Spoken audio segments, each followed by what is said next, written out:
রংপুর নগরীর মেছুয়াপাড়া এলাকায় নির্মাণাধীন এই বাড়ির দ্বিতীয় তলায় থাকতেন রংপুর জেলা স্কুলের হিসাব বিজ্ঞানের অবসরপ্রাপ্ত শিক্ষক গণপতি চক্রবর্তী, তার স্ত্রী প্রীতিলতা চক্রবর্তী, মেয়ে প্রার্থী চক্রবর্তী ও ছেলে প্রিয়ম চক্রবর্তী। নিহত প্রীতিলতা চক্রবর্তীর ছোট বোন পূজা চক্রবর্তী জানান, ২০ আগস্ট রাতে সবশেষ বোন ও ভাগ্নির সঙ্গে কথা হয় তার। এরপর একাধিকবার ফোন করা হলেও পরিবারের কেউ ফোন ধরেনি। ২২ আগস্ট সন্ধ্যায় মেছুয়াপাড়ায় বোনের বাড়িতে এসে মূল ফটকে তালা দেখতে পান তারা। পরে পাশের বাড়ি দিয়ে জানালার কাছে গিয়ে ঘরের জিনিসপত্র তছনছ অবস্থায় দেখতে পান। বিষয়টি জানানো হয় পুলিশকে। বাইরের থেকে আগে ডাকাডাকি শুরু করলাম, ডাকাডাকি করে কারো কোনো রেসপন্স পাই না। রেসপন্স না পাওয়ার পরে ওর ইয়েতে আমরা উঠে আসে দেখি যে ভিতর থেকে তালা দেওয়া। এই যে ইয়ের গেটে কি কয় আপনার সিঁড়ির গেট যেটা আছে ওই গেটটা ভিতর থেকে তালা দেওয়া। তখন আমরা কি করি, এই যে পাশের যে সিঁড়ি আছে যে খোলা, এগুলো সিঁড়ি আছে, যে জানালার কাছে উঠি। জানালার কাছে উঠে গ্লাস সরানোর পরে যে স্ত্রী আমার ওয়াইফ যে কথাটা বললো, যে গ্লাস সরানোর পর তখন এই কাপড় চোপড় দেখা এলোমেলো অবস্থা। তখন বুঝছি যে না, একটা দুর্ঘটনা ঘটছে। আমরা তো চাইলে ওনাদেরকে ফিরে পাবো না। আমরা শুনি মানে তার বিচার চাই, সুষ্ঠু বিচার চাই, তাদের যেন আত্মা শান্তি পায়, আমরা সেই বিচার চাই। পরে পুলিশ ঘটনাস্থলে গিয়ে পাশের ভবন দিয়ে গণপতি চক্রবর্তীর বাড়িতে ঢোকে। সে সময় ঘরের আলমারি ও ড্রয়ার খোলা এবং কাপড়চোপড় ও অন্যান্য জিনিসপত্র মেঝে ও বিছানায় এলোমেলো অবস্থায় পাওয়া যায়।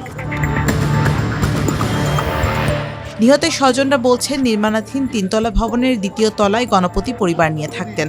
ভবনের প্রথম ও তৃতীয় তলার কাজ এখনও চলছে। দ্বিতীয় তলার ঘরের খাটের ফাঁকে প্রথমে পিয়মের মরদেহ পাওয়া যায়, পরে সিঁড়িতে মা ও মেয়ের এবং তৃতীয় তলার ছাদে গণপতির মরদেহ পাওয়া যায়। গণপতি চক্রবর্তীর সঙ্গে কারো বিবাদ না থাকলেও কিছুদিন আগে তার কাছে চাঁদা দাবি করা হয়েছিল বলে জানিয়েছেন এক স্বজন। বাড়িটা করার সময় প্রবলেমে পড়ছিল বিভিন্নভাবে, চাঁদার দাবি অমুক তমুক এটা সেটা বিভিন্নভাবে প্রবলেমে পড়ছিল। তো আমি ওনাকে বলতাম যে আপনি ছেলেদের নাম বলেন কারা কারা, তো উনি কিন্তু নামগুলো বলে নেই। খুব ভালো, খুব একনিষ্ঠতার সাথে উনি কাজ করছিল, খুব কষ্ট করে এই বাড়িটা করছে। কোনো ঘুষ কিচ্ছু খায় না, কারোর সঙ্গে কোনো এমনি কথাবার্তা বলে না, বাচাল নয়।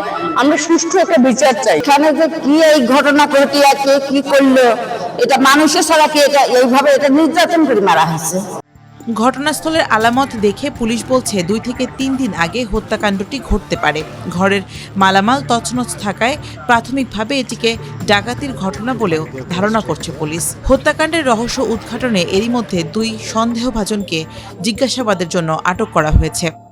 আপাত দৃষ্টিতে আমি যেটা পেলাম এখানে, তাদের বৈদ্যুতিক সংযোগটা বিচ্ছিন্ন এবং পারিপার্শ্বিকতা ভিতরের যে অবস্থা, তাতে আমার মনে হয়েছে প্রাথমিকভাবে আমি মনে করছি এটা ডাকাতির ঘটনা। তবে তদন্ত না করে শেষ কথা বলা যাচ্ছে না।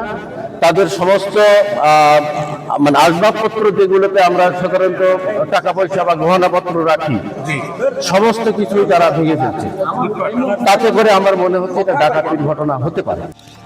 গণপতি চক্রবর্তী শিক্ষকতা থেকে অবসর নেয়ার পর নিজ বাসায় হোমিওপ্যাথিক চিকিৎসার চেম্বার পরিচালনা করতেন। আর তার মেয়ে প্রার্থী চক্রবর্তী রংপুরের কারমাইকেল কলেজে মাস্টার্সে পড়াশোনা করতেন। আর ছেলে প্রিয়ম চক্রবর্তী ছিলেন রংপুর জেলা স্কুলের ৫ম শ্রেণীর শিক্ষার্থী।